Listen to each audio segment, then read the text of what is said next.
Beneath the surface of the moon lies a scar, a wound that never healed.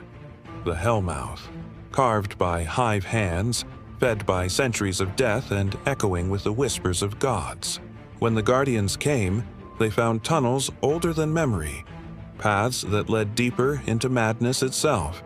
And at the heart of those tunnels, a new secret festered, a pit carved not for worship, but for rebellion. The Hive have always been ruled by the sword logic. Kill to prove your truth. But not all who serve the logic understand it the same way. The hidden swarm, under the rule of Hashladun, daughter of Crota, granddaughter of Oryx, began to question.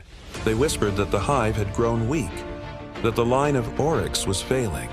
They sought to call upon the power of Crota himself, not to honor him, but to surpass him.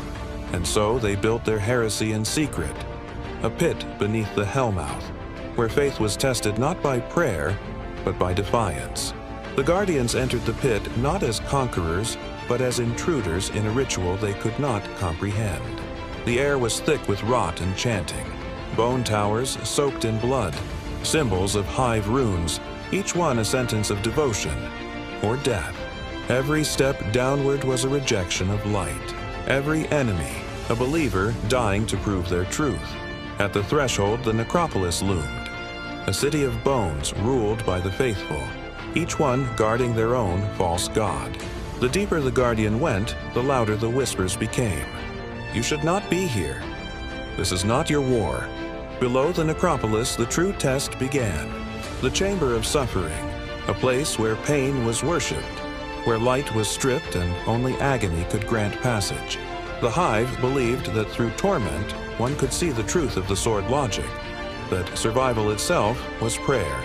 The Guardians endured, fought through wave after wave of faithful zealots until the chamber fell silent. The whispers hushed, the blood cooled, the way opened. At the bottom of the pit waited something older than blasphemy, the Hive's shadow, the echo of Crota's throne. Here, the heretics sought to rebirth their prince, not as Crota, son of Oryx, but as something greater.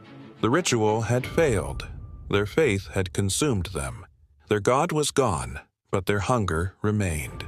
So they built one of their own, Zulmak, instrument of torment, forged from the flesh of hive heroes, bound by runes of pain and pride.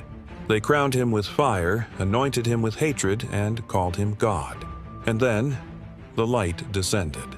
Zulmak rose to meet the Guardian's challenge, a monster